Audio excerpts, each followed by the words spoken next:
di SD itu gimana? SD merangkak. Merangkak? Ya, sehari-hari ngerangkak. Ceritain dong, aku penasaran. Menurut Omar, UB itu akses nggak sih untuk difabel?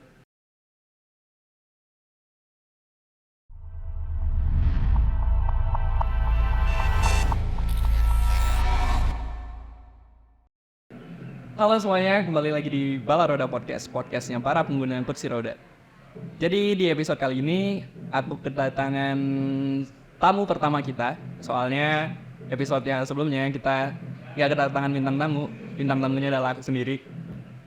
Jadi hari ini kita kedatangan bintang tamu. Dia adalah seorang mahasiswa baru di Universitas Brawijaya. Tentunya pengguna kursi roda. Siapa dia? Ayo kita kenalan. Halo, perkenalkan nama saya Muhammad Omar Haki, bisa dipanggil Omar. Saya maba dari Fakultas Ilmu Komputer, Prodi Teknik Informatika. Oke, itu dia Omar Haki dari Fakultas Ilmu Komputer Teknik Informatika.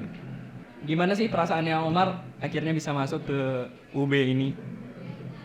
Ya, pasti senang, bangga. Soalnya UB ini kan salah satu universitas terbaik di Indonesia kan, masuk 10 besar lah. Iya. Pasti ya bangga bisa sini, apalagi Ilkom Teknik Informatika itu kan jurusan yang bergengsi gitu. Bangga pastinya. Enggak pastinya. Di kelas sendiri Omar gimana sih Man?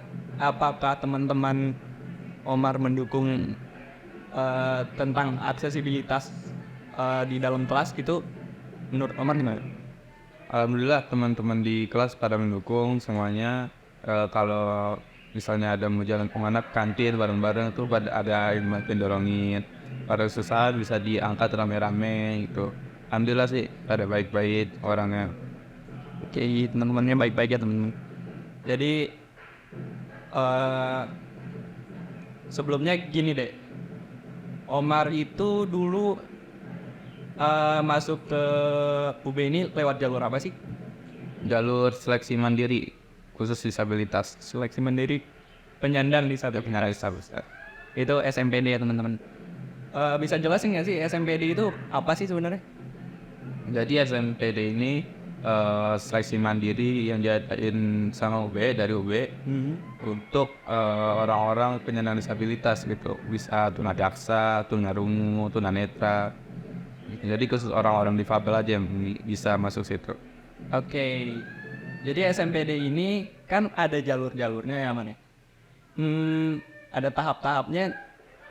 Jadi ini untuk biar penonton di rumah yang anak-anaknya mungkin masih SMA, masih SMP biar tahu ada prosesnya itu apa-apa aja sih langkah-langkahnya. Dulu kalau nggak salah pertama tuh ada administrasi dulu, seleksi administratif. Habis itu kalau udah lolos nanti dihubungin kan lewat email, lanjut tes tentang pengetahuan kehidupan kampus itu nanti kayak gimana gitu, nanti dites. Habis itu ada juga tes kayak matematika, ya semacam itulah, pokoknya tes kayak biasa gitu. Habis itu kalau udah lulus lagi lanjut ke wawancara sama kaprodinya gitu. Nah baru itu seleksi yang terakhir, baru dihubungin resminya lolos apa enggak gitu. Jadi ya teman-teman, itu tahapan untuk jalur SMPD ya teman-teman. Omar itu tahu SMPD itu dari mana sih? Awalnya dikasih tahu sama teman. Dia bilang dia ngasih info kalau UB buka jalur untuk difabel katanya. Nah habis itu pas itu kan dia infoin buat tahun kemarin ya. Tahu pas tahun ini ada buka jalur difabel buat apa, masuk UB buat untuk difabel. Ada teman lagi ngasih tahu, Mar ini udah UB buka jalur mandiri khusus difabel gitu. Udah langsung daftar, langsung ikut langkah-langkahnya gitu. Oke. Tapi nih sejauh ini udah berapa minggu sih ini nih? 3 lebih mau 4 sebulan lah maksudnya. Mau sebulan. Jadi menurut Omar UB itu akses nggak sih untuk difabel?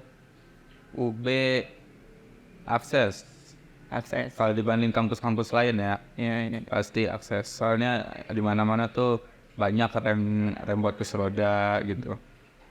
Akses saya. Ya aku juga temen-temen. Jadi aku dulu tahu SMPD itu awalnya dari ada sosialisasi dari kating-kating kakak-kakak kelasku waktu SMA. Dia datang ke SMA, datang ke sekolah, terus dikasih sosialisasi tentang apa itu UB, ada apa aja di UB, dan akhirnya mereka bilang ada seleksi mandiri penyandang disabilitas, dan akhirnya aku masuk ke UB gitu.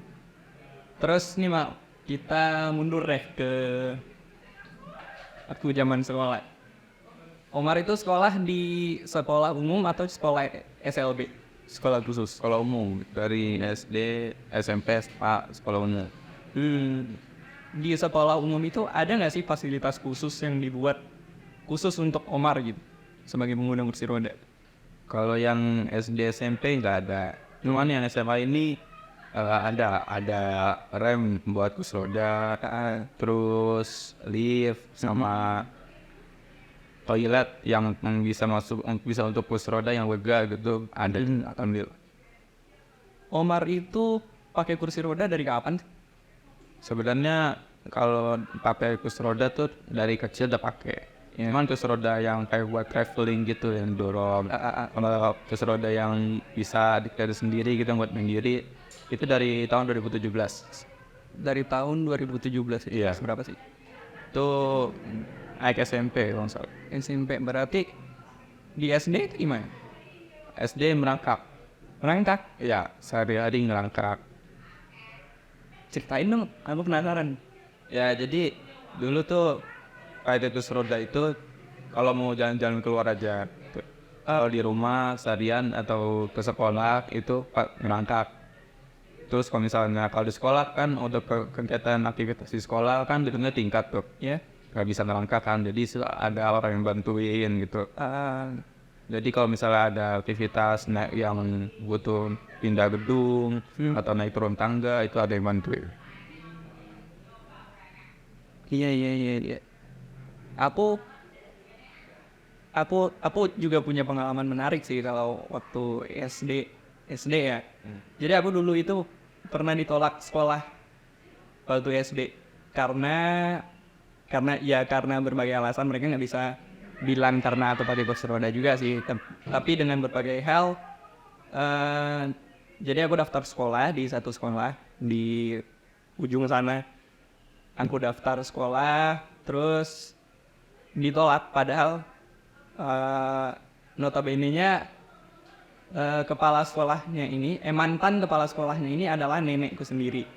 Tapi aku ditolak sekolah di sekolah itu karena alasannya waktu itu adalah sekolahnya ini agak tinggi, jadi ada turunan gitu untuk pintu keluarnya. Terus mereka takut buat nerima aku, takut nanti anak-anak jahil, takut didorong gitu. Terus alasan keduanya takut nanti nggak bisa ngikutin pelajaran gitu. Terus akhirnya papaku, orang tuaku masukin itu ke koran. Akhirnya viral di sekitar situ. Terus akhirnya mencari sekolah yang baru, cari sekolah lain.